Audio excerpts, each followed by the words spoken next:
Have you ever wondered who measured the size of the Earth? So about 1,000 years ago, a legendary Persian Muslim scientist measured the circumference of the Earth from his hilltop observatory not far from Lahore, the cultural capital of Pakistan. Which, by the way, you should definitely visit. The man was Abu Rehan al-Biruni, and the place was Nandana Fort.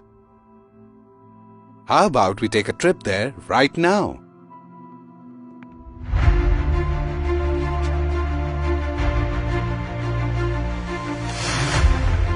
On the magnificent salt range of Punjab, you can see a historical wonder.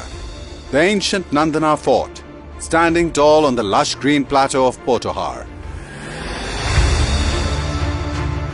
Nandana Fort is strategically located on a hilltop near the village of Baghanwala, in district Jhelum, which is on the eastern flank of the Salt Range. It was built in the 8th century by the Hindu Shahi dynasty and is named after the mythological garden of the Hindu god Lord Indra. It's accessible from both the motorway and GT Road. The fort was built for the surveillance of the Nandana Pass and as a deterrent for invaders.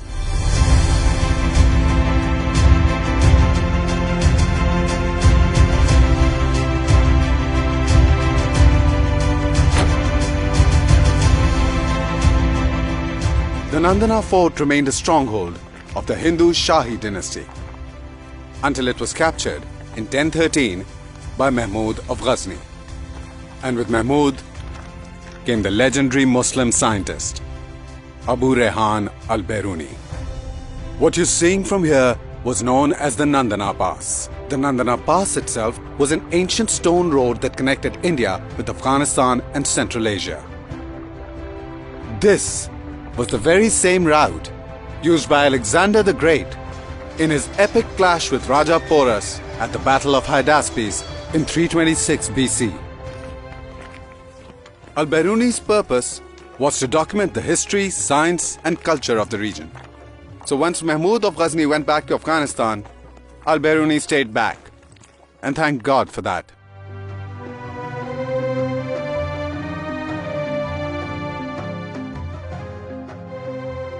I am standing at the very spot where Abu Rehan al-Biruni had his observatory in the 11th century. This is where he quantified the radius and circumference of this little blue dot we call home.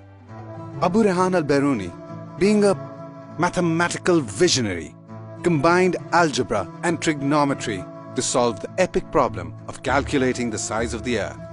Having read al-Biruni's description, let me tell you how he estimated the size of the Earth.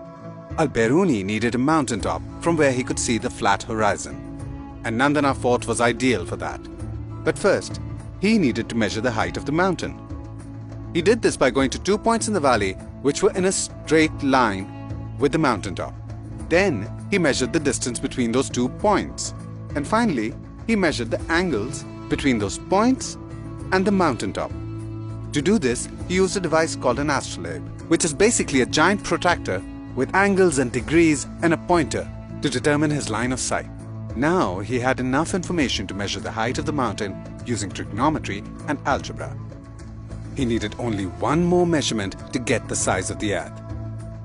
Angle of the line of sight of the horizon as it dips below the horizontal.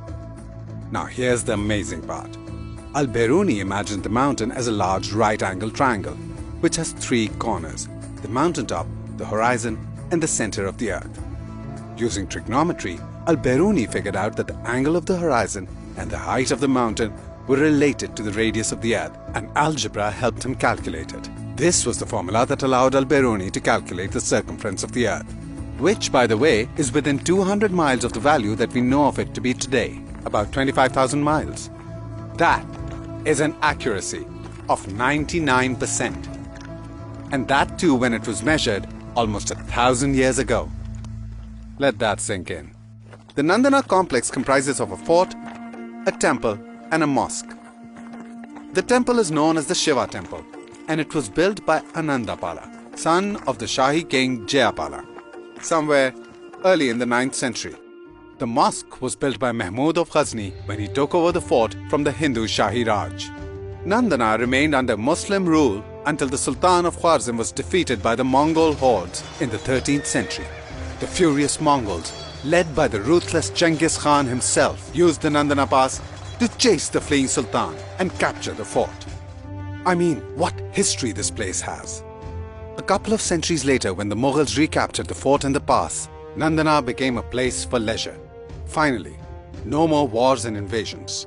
There are historical records of the Mughal emperors Jalaluddin Akbar and Jahangir mentioning Nandana as a place for relaxation and hunting in the 16th and the 17th century. Though Nandana is in Pakistan, its significance is global. This is a place that belongs to all humanity. This hidden marvel of heritage was recently highlighted during Prime Minister Imran Khan's visit to Nandana.